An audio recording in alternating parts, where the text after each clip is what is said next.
Nah pemirsa, siap-siap pegangan ya, karena drama di episode kedua ini langsung tancap gas.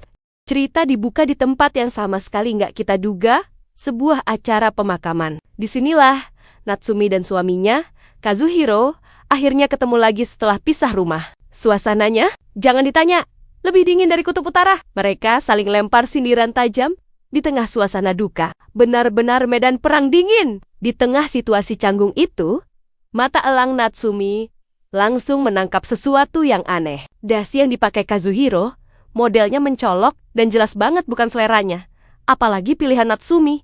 Sudah bisa ditebak kan? Yep, itu dasi hadiah dari si Fuyu, kekasih barunya. Dan yang bikin makin geling-geling kepala, Kazuhiro dengan santainya malah minta tolong Natsumi buat benerin dasi itu. Alasannya, katanya, dia nggak sudi tangannya sendiri menyentuh dasi norak pilihan selingkuhannya. Logika dari mana coba ini? Anehnya, Natsumi nurut aja. Mungkin ini bukti kalau ikatan 8 tahun pernikahan itu emang serumit benang kusut.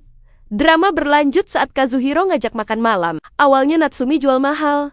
Bilang kalau dia ikut cuma karena lapar, bukan karena ajakan suaminya. Akhirnya mereka mendarat di restoran favorit mereka, tempat yang penuh kenangan. Disinilah keanehan hubungan mereka. Kelihatan jelas banget. Saat ngobrolin kerjaan, mereka nyambung luar biasa. Lupa deh sama status suami istri yang lagi di ujung tanduk. Mereka berubah jadi dua editor, profesional yang saling kagum sama pemikiran satu sama lain. Di saat mereka tenggelam dalam percakapan yang hangat itu. Di sisi lain, Fuyu terus menunggu kabar Kazuhiro. Ia berkali-kali mengirim pesan, tapi tak kunjung dibalas.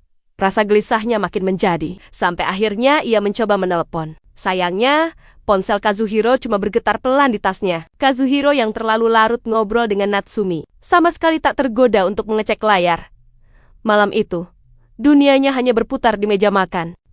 Obrolan mendalam yang bikin nostalgia ini ternyata berbuntut panjang. Suasana yang tadinya panas karena benci, lalu hangat karena koneksi, akhirnya jadi... Ya, pemirsa tahu sendirilah. Mereka berakhir tidur bareng, tapi jangan kira ini akhir yang bahagia. Begitu bangun pagi, Natsumi langsung diserang perasaan aneh. Kazuhiro yang tidur di sebelahnya terasa seperti orang asing, pria yang sudah ternoda oleh wanita lain, tapi di saat yang sama, dia adalah suaminya yang sangat ia kenal. Perasaan campur aduk ini bikin Natsumi benci banget sama dirinya sendiri.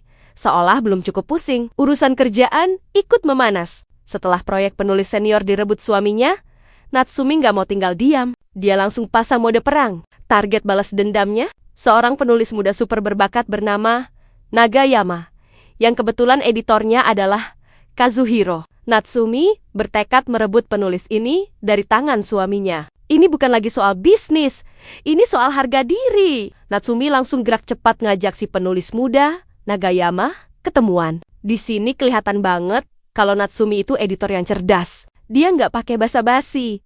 Langsung belak-belakan bilang kalau dia mau kerjasama. Dan yang paling berani, dia jujur kalau editor Nagayama sekarang, si Kazuhiro itu, adalah suaminya.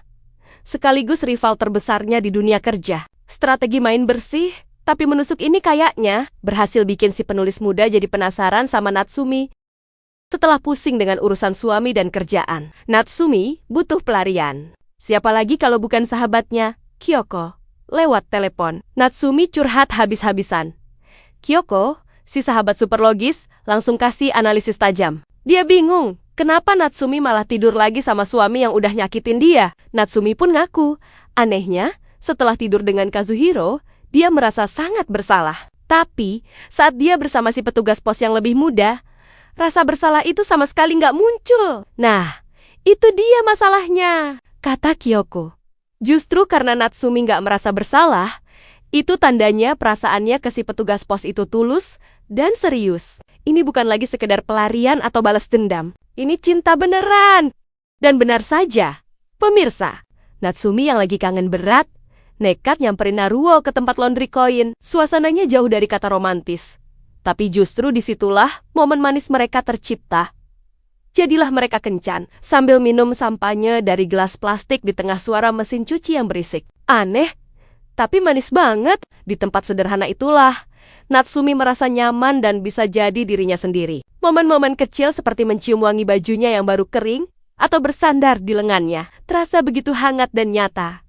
Natsumi merasa Naruo ini membawanya ke sebuah dunia baru yang belum pernah ia rasakan sebelumnya. Bahkan dengan suaminya sendiri. Dia merasa benar-benar hidup. Tapi, drama ini nggak akan seru tanpa bom waktu yang siap meledak kan? Nah, disinilah semuanya jadi kacau balau. Pagi harinya, bermalaman dengan Natsumi. Si petugas pos muda, Naruo, menemukan sesuatu yang berkilau di apartemennya.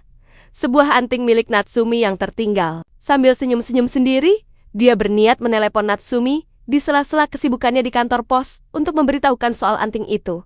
Di sisi lain, Natsumi yang sudah sampai di kantornya tiba-tiba bingung juga. Ponselnya tidak ada. Dia baru sadar.